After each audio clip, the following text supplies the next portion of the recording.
Today is the day we finally get to dive into actually hunting, right? We've spent the last 6 months talking about property development, food plots, about irrigation, all kinds of things in order to drive the habitat success here on our farm. But today we talk about hunting. I'm excited to talk about hunting. So today we're talking about whitetail and how to hunt them on our farm, how we're hunting them. And really what it comes down to is, where do the deer already want to be? Based on the food that we put in, the cover that exists or we put in, and natural travel corridors, we're putting stand locations in spots where we have lots of options. So you can see behind me, we've got one of the big blinds, and we put a bunch of these blinds up around the farm, and they overlook a number of different food plots. Typically, that's the goal, so that we have options. We're leveraging our pond system out here because ponds are usually deserts as it relates to wildlife. When you're deer hunting, you don't typically look over the top of the pond hoping you see a big whitetail, right?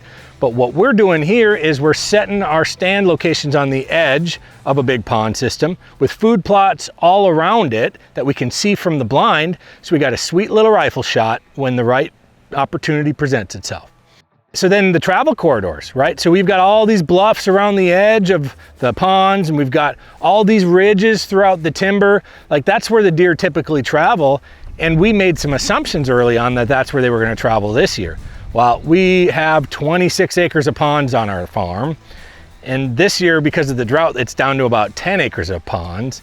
And what I noticed when I was black bear hunting, sitting up in the stand for the first time this year, the deer aren't even in the timber. They're actually cruising the edges of these ponds, which is making us rethink what deer movement's gonna look like for season this year, at least for bow season, early season.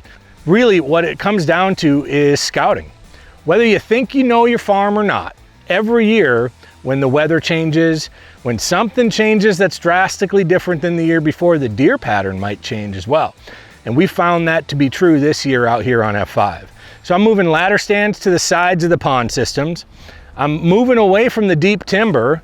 We're still on food sources, things like that for early season, but I'm taking advantage of what the whitetail are showing me here at the beginning of September, and I'm gonna use that to our advantage as it relates to hunting.